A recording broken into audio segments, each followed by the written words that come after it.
Good evening, Houston. Our lead story tonight is telling the events of the tragic genocide that has been occurring in Rwanda. I'm Braden Woodworth, and joining me tonight is Ashton Cannon, my co-anchor. We have Emily Cavazos as our on-scene reporter, and we get a few words from a peacekeeper in the UN, and we are CNN.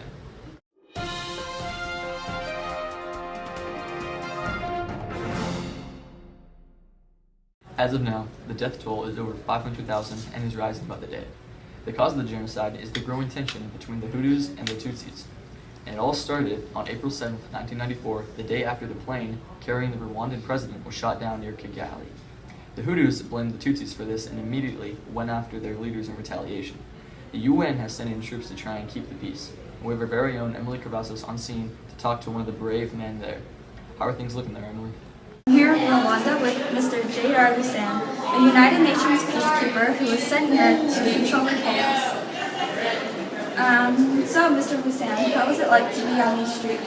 Well, the situation is pretty bad right now, and it doesn't seem like it's going to get better anytime soon. And recently, 10 Belgian soldiers just killed trying to protect the Prime Minister, and we have gotten orders to pull back and out of Rwanda. You can see corpses all over the streets, bloody and egged up by machetes, and everyone of Tutsi ethnicity and those trying to help them get brutally slaughtered, children are knocked, and just horrible. Hi, what we're showing you now is the iPhone 3G. It has new features, a sleeker design, and it supports all 3G networks. It allows faster connection to read your emails, surf the web, and you can video chat. It has two storage capacities, the 16GB and 32GB, so you can listen to all your music and access all your photos. What can get better than this? Had the whole atmosphere change once the news of the killing spread. Well, in the start, the atmosphere was a bit tense from the beginning, as we know there were conflicts between the Hutu and Tutsi, but once the president's plane crashed, we knew it was going to be worse, but it was I hadn't imagined anything at this scale or this gruesome, and it doesn't go a second without hearing gunshots and seeing dead people, and it's pretty frightening and horrifying, but also very frustrating as we can't help the people. Which leads me tonight to my next question. Peacekeepers aren't able to physically fight, but were you able to help any Tutsis in any different way? Oh yes, that's correct. The UN Security Council has not allowed us to intervene or use force in any way whatsoever.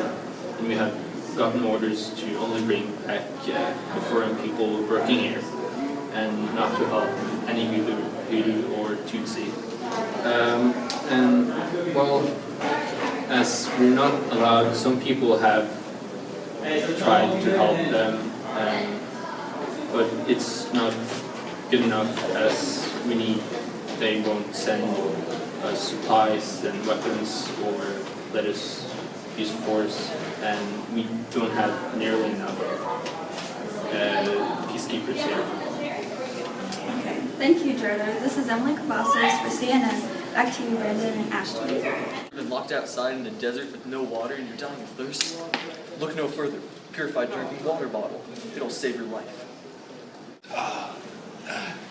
Here, have some purified drinking water.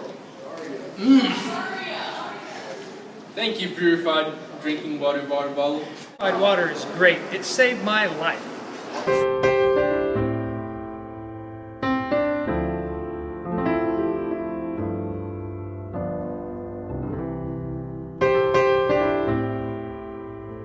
Thanks, Emily. I know that we all hope things get better there real soon.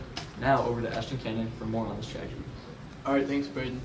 With genocide continuing in Rwanda, the economy is now crippled, and experts say it will take years to recover. Also, there's been a spike in HIV due to the Rwandan genocide, which has been caused from rape. Through all this bad news, a man is still defying the genocide. His name is Paul Rusubinga, a man born of Hutu and Tutsi descent, is currently protecting 1,268 Tutsi refugees in the hotel. Paul, who is a manager at the hotel, has been keeping these people safe for months. and now the UN is making an effort to evacuate these people. The UN plans to start evacuating 100 people a day by military vehicles to a refugee camp not far from the border of Rwanda. From everyone at CNN, our prayers go out to the people of Rwanda, and have a good night.